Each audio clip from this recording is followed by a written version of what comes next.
এত রাগ কার উপরে? কেন? আর বলো না বস, ইচ্ছে হচ্ছে আকাশটা টুকরো করে দিই, এই মাটি চৌচির করে দিই, এই পানিতে আগুন ধরিয়ে দিই। কিন্তু এসবের কারণ কি? এই জন্যই বস, এই আকাশ তো দেখেছে আমার দুশ্মন আমার নজর বাঁচিয়ে পালিয়ে গেছে, এই মাটির ওপর দিয়ে আমার দুশ্মন সরে পড়েছে। এবার শুধু শত্রুর বিরুদ্ধে প্রতিশোধ আর মুক্তি উদ্ধার, এই হবে আমার জীবনের উদ্দেশ্য। আসলে বাবা তো হাসি বলি। রকি বহুত খতরনাক, ওর পেছনে জ্যাক পুলিশ শক্তি আছে বাজান, শক্তি আছে। আমার পেছনে খোদার শক্তি আছে। বাবা জানি তো তোর পেছনে খোদা আছে, জানি বাবা। বাবা তুই গেলে কেমন ছেড়ে দাও, যেমন গীত কেমন দে। আরে বুড়া গেলে খামুকে কি হয় রে বাজান, ওর থামালি। আমি ওই নাকুতের বাচ্চা হালার পর চুপ করলি।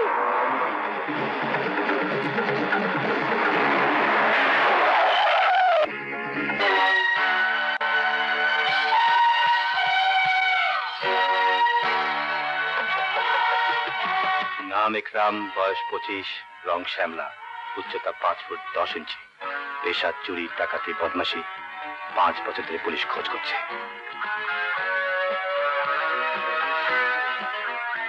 ইকরাম, যে অপরাধী একবার আমার সামনে এসে দাঁড়ায় সে বাঁচে না। আমার পথের কাটা হয়েও না সাহেব। আসলে তুমি আমাকে পুলিশ 5 বছর ধরে খুঁজছে।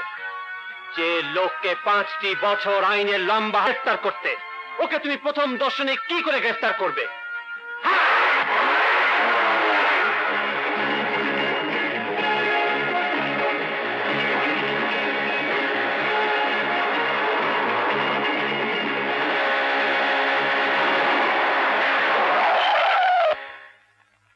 পাঁচ বছর আগে কিসমত তোমার সাথে ছিল, কিন্তু আজ যদি কিসমত তোমার সাথে না থাকে, তোমার কিসমতে আছে শুধু পরাজয়।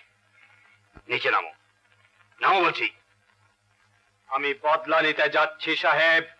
আজ আমার অনেক প্রতিশোধ নেবার দিন। না, আজ তোমার গ্রেফতার হবার দিন, জেলে যাবার সেই দিন।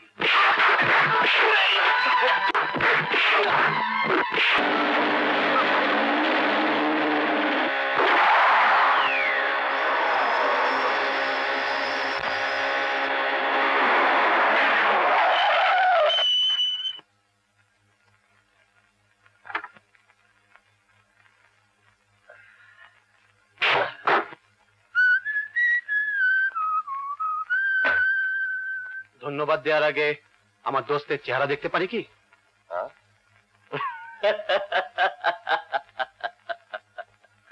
আরে নির্বোধ, দোস্ত নয়, তোমার দুশ্মনের চেহারা দেখে না।